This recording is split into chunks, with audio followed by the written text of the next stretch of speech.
Ya, perkenalkan, nama saya Hieronymus, NPM 1940 30 20 50, lokal A2 atau lokal B. Di sini saya menggunakan judul yaitu prediksi volume penggunaan air PDAM menggunakan metode jaringan syaraf tiruan backpropagation.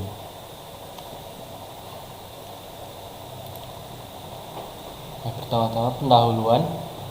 Di sini air sebagai salah satu kebutuhan utama untuk menunjang kehidupan manusia dan merupakan salah satu sumber daya alam yang memiliki fungsi sangat penting serta merupakan komponen lingkungan hidup yang bermanfaat bagi kelangsungan hidup manusia dan makhluk hidup lainnya.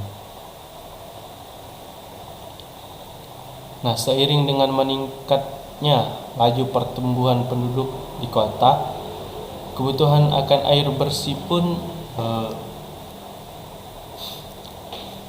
meningkat sesuai kebutuhan.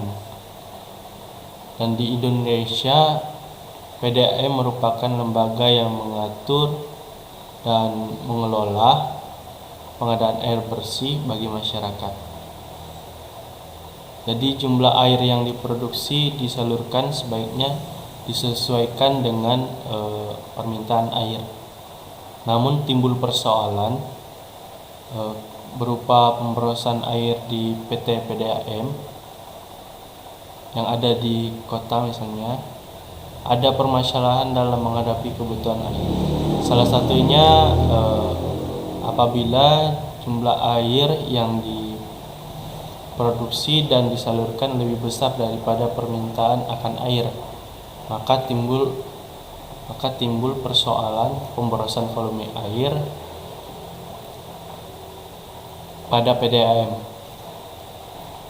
Dalam hal ini diperlukan sebuah prediksi untuk mengetahui kebutuhan manajemen produksi jumlah air PDAM. Kemudian pada penelitian ini akan kita menggunakan teknik kecerdasan buatan dengan metode jaringan syaraf tiruan, biasa disingkat JST.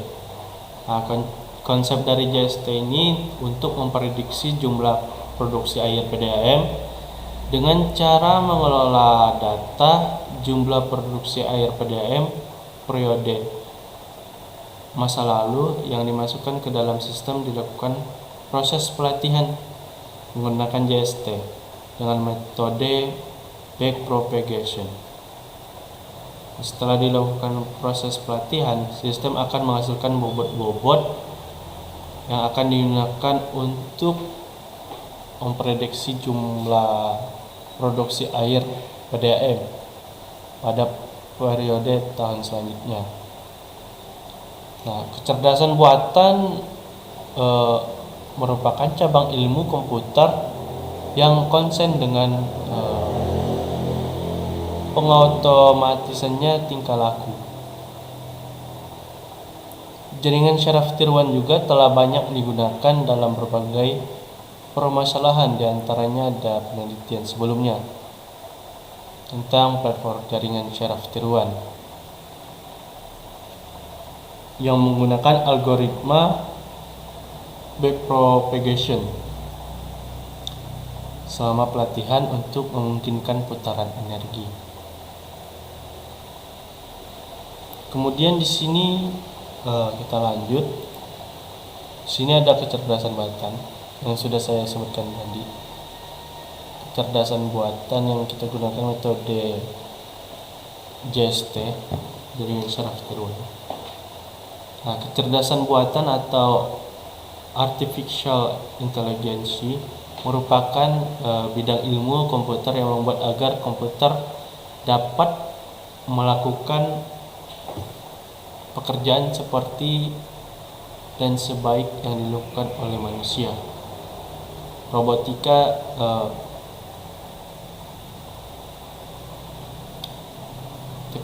teknologi kecerdasan buatan dipelajari dalam beberapa bidang.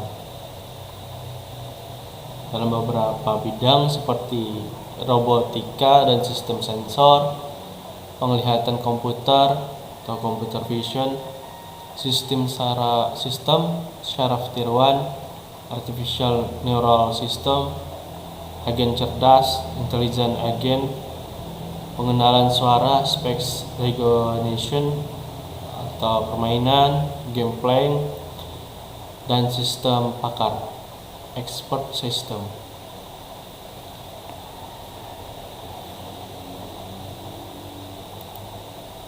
Di sini ada definisi jaringan syaraf tiruan.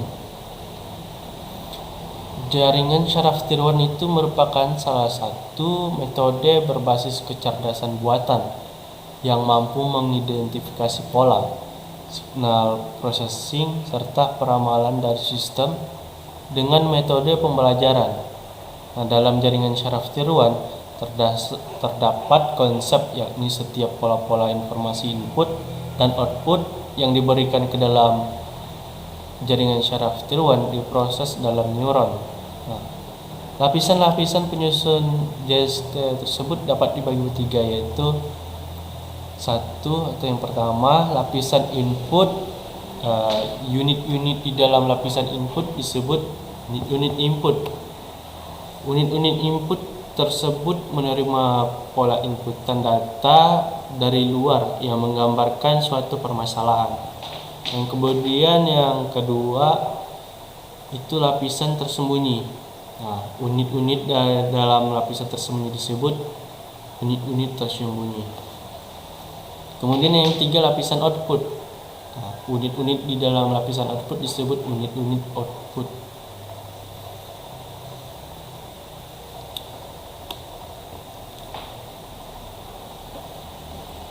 Kemudian next, di sini ada definisi prediksi.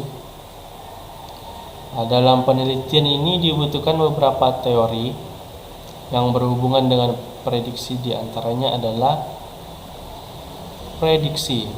Forecasting adalah suatu kegiatan yang memperkirakan apa yang terjadi pada masa akan datang. Nah, masalah pengambilan keputusan merupakan masalah yang dihadapi, maka peramalan juga merupakan masalah yang harus dihadapi, karena peramalan berkaitan erat dengan pengambilan suatu keputusan.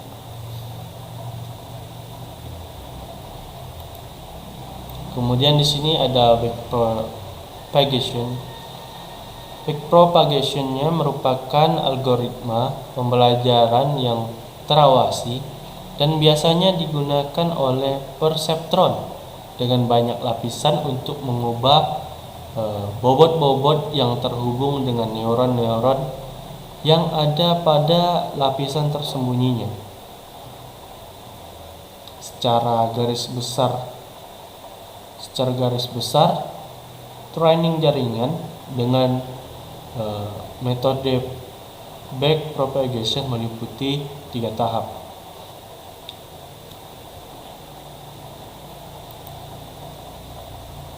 Yang pertama, tahap maju, feed forward. Tahap feed forward yang dimaksud adalah proses pengolahan input dari pola input training pada input layer sampai respon yang dihasilkan mencapai output layer. Kemudian yang kedua, TMB, tahap perhitungan error propagasi balik atau backpropagation of error. Respon yang dihasilkan pada output layer akan dibandingkan dengan output target, kemudian dihitung errornya. Bila kriteria untuk kondisi berhenti, stopping condition, belum terpenuhi, maka dilanjutkan ke tahap ketiga, adjustment of the weights and biases. Namun jika kondisi berhenti sudah terpenuhi, maka proses perhitungannya berhenti. Kemudian yang C, tahap pembaruan bobot dan bias, adjustment of the weights and bias. Kondisi ini terjadi jika output yang diharapkan tidak sesuai, maka jaringan akan bergerak mundur, backward. dari output layar menuju ke input layar dan akan melakukan update bobot dan bisa serta mengulangi proses tahap 1. Backpropagation merupakan algoritma pembelajaran yang biasanya digunakan oleh perseptron dengan banyak lapisan untuk mengubah bobot-bobot yang terhubung dengan neuron-neuron yang ada pada lapisan tersembunyinya. Kemudian selanjutnya kita masuk ke algoritma pembelajaran untuk jaringan sistem tiruan backpropagation adalah sebagai berikut. Langkah awal, inisialisasi bobot dengan nilai random atau acak yang cukup kecil. Kemudian langkah pertama itu masuk ke selama kondisi berhenti belum terpenuhi, laksanakan langkah sampai 9. Kemudian langkah yang kedua, untuk tiap pasang pelatihan kerjakan langkah 3 sampai 8. Nah, langkah yang ketiga ini untuk tiap input neuron XI sama dengan 1, 2, 3 dan sampai seterusnya sampai N menerima input XI dengan menyebarkan sinyal tersebut ke seluruh neuron kepada lapisan atasnya atau lapisan tersembunyi. Kemudian langkah keempat untuk hidden neuron ZI J sama dengan 1, 2, 3 sampai seterusnya. Dihitung dengan nilai input menggunakan nilai bobotnya. Z in J sama dengan VOJ ditambah sigma N I dikurangi sama dengan 1 X I V I J. Kemudian dihitung nilai output dengan menggunakan fungsi aktivasi yang digunakan, yaitu ZJ sama dengan fungsi aktivasi Z in J, di mana fungsi aktivasi yang digunakan adalah fungsi sigma biner yang mempunyai persamaan fungsi aktivasi X sama dengan 1 dibagi 1 tambah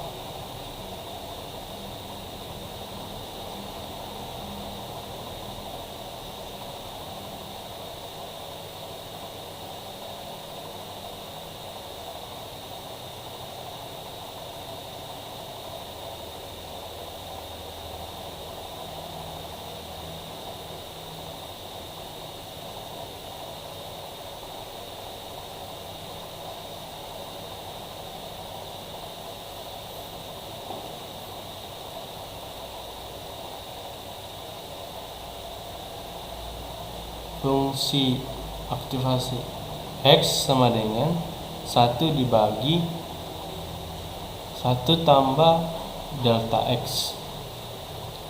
Langkah yang kelima, untuk tiap output neuron YK, K sama dengan 1, 2, 3 dan sampai seterusnya. Dihitung nilai input dengan nilai bobotnya sigma P dan I sama dengan 1 ZI WJK. Kemudian dihitung nilai output dengan menggunakan fungsi aktivasi YK sama dengan F dalam kurung Y INK.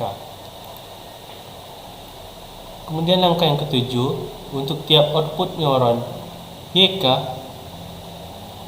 sama dengan K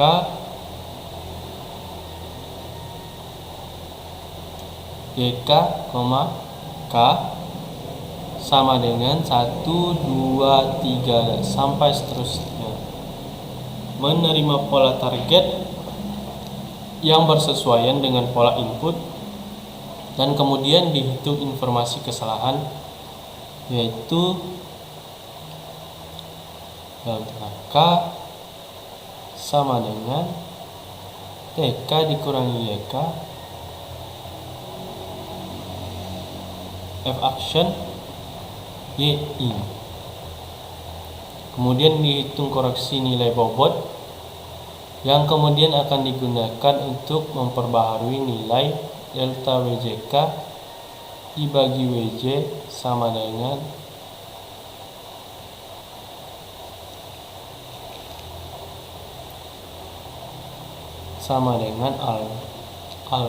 alfa delta K ZJ.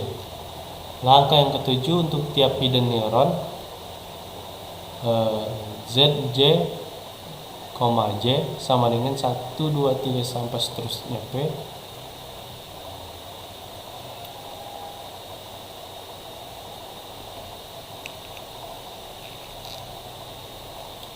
delta input J sama dengan sigma MK sama dengan 1 delta K WJK.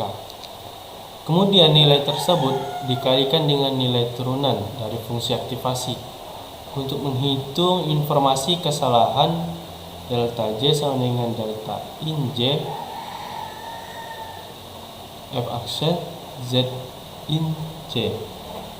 Hitung koreksi nilai bobot yang kemudian digunakan untuk memperbaharui VIJ. Delta VIJ sama dengan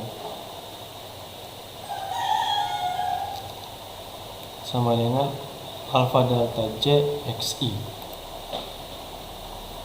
Dan hitung nilai koreksi bias yang kemudian digunakan untuk memperbaharui nilai V0 J dibagi delta V0 J sama dengan alfa delta J.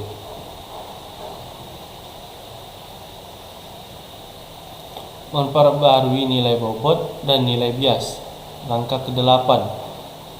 Tiap nilai bias dan bobot J sama dengan 0 sampai seterusnya. Pada output neuron YK, K sama dengan 1, 2, 3 sampai seterusnya diperbarui WJK baru sama dengan WJK lama ditambah delta VIJ. VIJ baru sama dengan VIJ lama ditambah delta VIJ.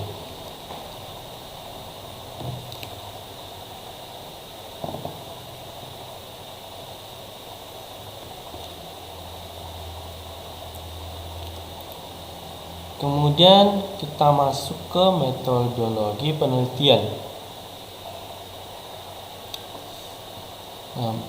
Penelitian ini dilakukan di PT PDAM Kota Duri. Pengumpulan data dan informasinya digunakan pendekatan deskriptif atau survei, yaitu pengumpulan data dari data pelanggan, yaitu sosial umum, sosial khusus, rumah tangga 1, rumah tangga 2, rumah tangga 3, niaga 1, niaga 2, dan niaga 3 dari tahun 2016 sampai 2017. Data tersebut kemudian dianalisis dan digunakan sebagai data pelatihan atau training dan data pengujian testing. Algoritma jaringan syaraf tiruan backpropagation untuk memprediksi volume penggunaan air di PT PDAM Kota Duri adalah sebagai berikut. Langkah 0 itu inisialisasi semua bobot dengan bilangan acak kecil. Kemudian langkah selanjutnya, jika kondisi perhitungan belum terpenuhi, lakukan langkah 2 sampai 9, 2 seterusnya. Terus kemudian angka yang kedua itu untuk setiap padang data pelatihan untuk training, lakukan langkah 3 sampai 8. Langkah 3, fase pertama, feed forward. Tiap input layar menerima sinyal dan meneruskannya ke hidden layar. Langkah yang keempat itu hitung semua keluaran output di unit tersembunyi. hidden layer. Langkah yang kelima, hitung semua nilai keluaran output di unit EK. Langkah yang keenam, fase yang kedua, back propagation. Hitung faktor error unit keluaran output berdasarkan error di setiap unit keluaran output. Kemudian langkah yang ketujuh itu hitung faktor error unit tersembunyi hidden layer berdasarkan error di setiap unit tersembunyi. Langkah yang ke-8, fase yang ketiga, perubahan bobot. Hitung semua perubahan bobotnya. Kemudian analisa data. Pada tahapan ini, data yang telah diperoleh dari PT PDAM Kota Duri akan dibagi menjadi dua kelompok, yaitu data pelatihan atau training dan data pengujian testing pada jaringan syaraf tier 1. Data yang dibutuhkan adalah data dari PT PDAM Kota Duri dari tahun 2016 pelatihan dan 2017 pengujian.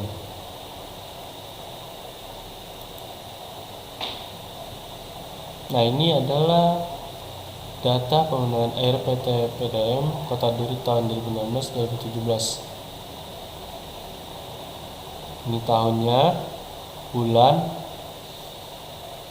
sosial umumnya, sosial khususnya, rumah tangga 1 sampai hingga 3, jumlah air.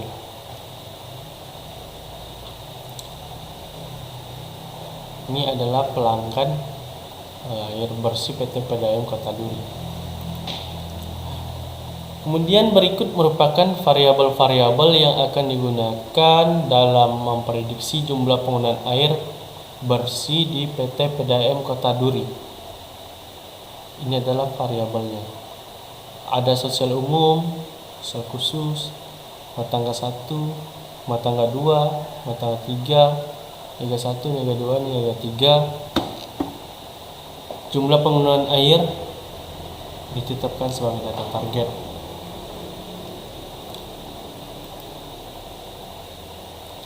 Fungsi aktivasi yang digunakan untuk mengelola data pelatihan dan pengujian di atas adalah fungsi sigmoid atau binar. Maka data harus ditransformasikan terlebih dahulu. Karena range keluaran fungsi aktivasi sigmoid adalah fungsi asimptotik, tidak pernah mencapai 0 ataupun 1. Nah, data ditransformasikan ke interval yang lebih kecil, misalnya pada interval 0,1 0,8 adalah sebagai berikut ini.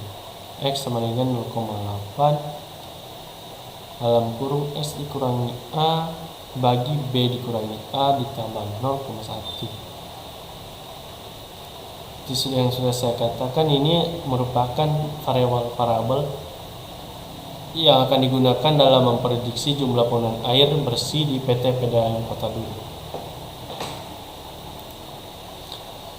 Kemudian data ditransformasikan ke interval yang lebih kecil, misalnya pada interval 0,1 0,8.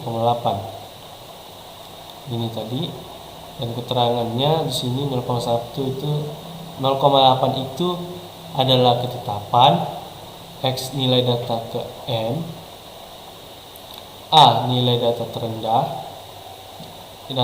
dari setiap input. Kemudian yang B nilai data tertinggi dari setiap input.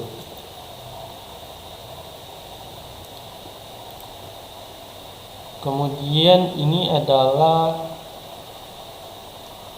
variabel pendataan variabel dan inisialisasi data. Merupakan data variabel inisialisasi data, transformasi data dengan mengambil sampel data pada bulan Januari pada setiap variabel.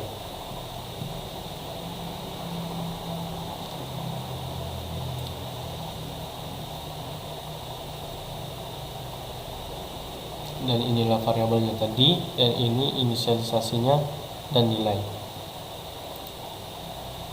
Kemudian ini adalah merupakan sampel cara perhitungan transformasi data pada sebelumnya. Variabel pada sosial umum, sosial khusus, rumah tangga 1, 2, 3, niaga 1, 2, 3, dan variabel penggunaan air.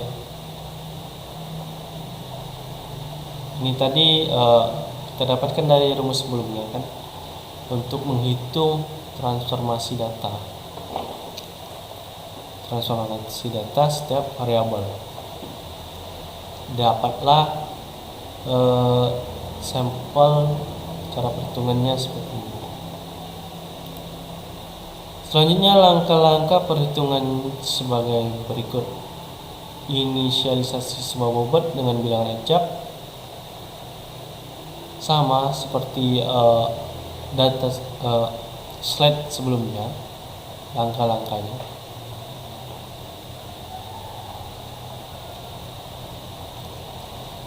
cuman yang keempat ini, hitung semua keluaran output di unit tersembunyi hidden layer dengan menggunakan rumus ini.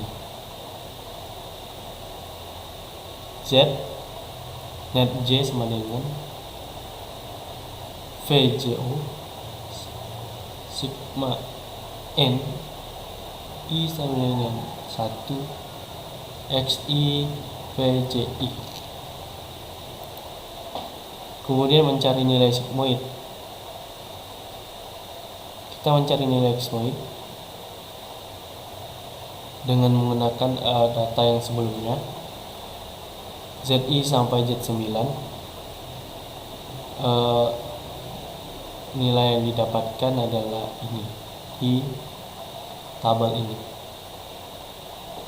Dengan menggunakan rumus mencari nilai sigmoid pada sebelumnya sudah ada. Hitung semua nilai keluaran di unit YK. K sama dengan 1, 2 sampai seterusnya. Karena jaringannya hanya memiliki sebuah unit keluaran Y, maka Y strip net K. Y strip net K sama dengan Y strip net K sama dengan menggunakan nilai yang sebelumnya sesuai dengan nilai Y di aplikasi MATLAB R201B sigmoid, dan didapatlah hasilnya 0,3343.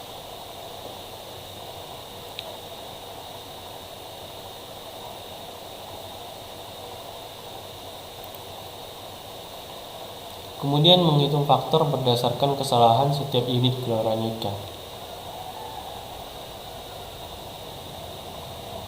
Delta K sama dengan YK kurang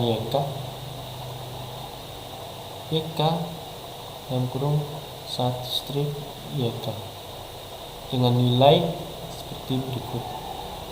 Hitung perubahan bobot digunakan dalam mengubah bobot dengan laju pembelajaran learning rate sama dengan 0,5 dengan persamaan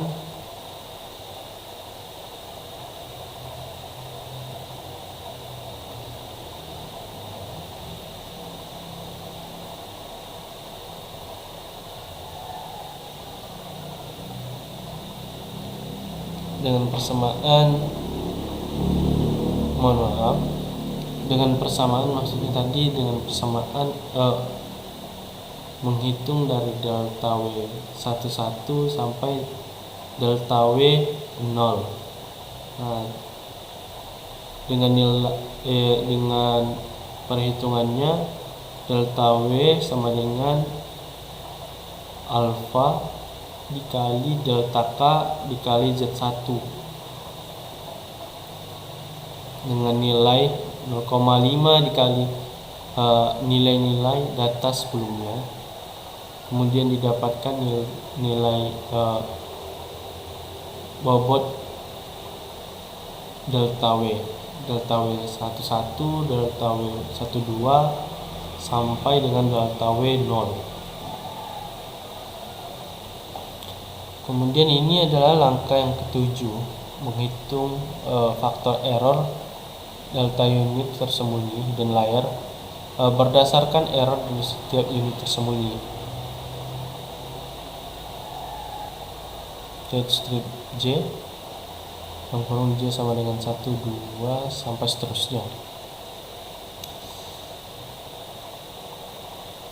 Sini menggunakan persamaan delta net J sama dengan sigma M K sama dengan 1 dalam kurung delta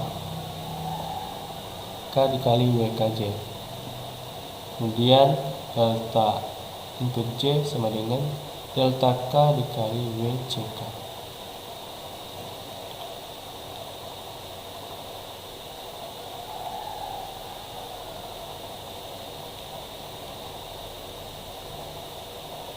Kemudian hitung semua perubahan bobot. Langkah ini adalah menghitung nilai bobot unit tersembunyi dengan persamaan VOJ baru sama dengan VOJ lama ditambah delta FOJ. Hitung perubahan nilai bobot garis yang menuju ke unit luaran output dengan rumus persamaan VOJ baru sama dengan VOJ lama ditambah delta WOJ. Kemudian hitung perubahan nilai bias dari unit tersembunyi hidden layer ke output. Ini adalah cara menghitungnya. Dan ini nilai pada data yang tersebut, ya, data sebelumnya. Dan ini adalah hasilnya.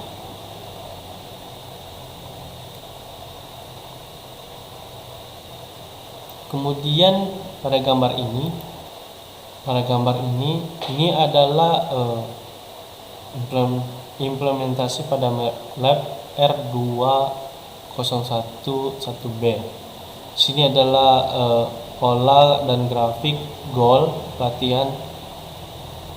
pelatihannya. Sini ada grafiknya,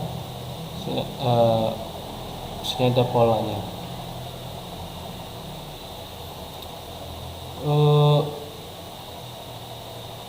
Dari tabel dan gambar yang Anda dapat dilihat perbandingan data prediksi yang dilakukan dengan syaraf tiruan tidak berbeda jauh dari data aktual. Hasil akhir dari penelitian ini adalah jaringan syaraf tiruan menggunakan metode propagation dapat memprediksi penggunaan konsumsi air di PDAM Kota Duri untuk tahun selanjutnya.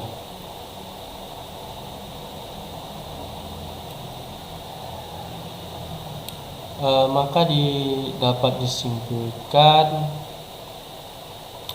bahwa model terbaik adalah pola 891 dengan proses epox pelatihan 4595 dan pencapaian MSE pada saat pengujian dengan MSE 0,001 dengan akurasi 99,9%.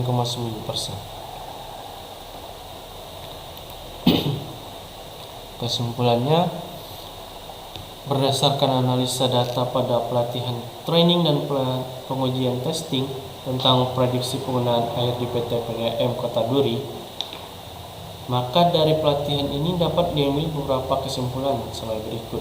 Yang pertama, penerapan metode jaringan syaraf tiruan atau JST dengan algoritma backpropagation dapat memprediksi jumlah volume penggunaan air di masa mendatang pada PT PDAM Kota Duri dengan menggunakan MATLAB R2011B dengan menerapkan arsitektur jaringan yang paling tepat untuk digunakan dalam memprediksi penggunaan konsumsi air dan dengan pola arsitektur 891 dengan hasil persentase 99,999%. Kemudian yang kedua, penentuan dan pendataan variabel dapat diterapkan pada metode jaringan syaraf tiruan dan dapat membantu mengatasi jumlah produksi air di PT PDAM Kota Duri.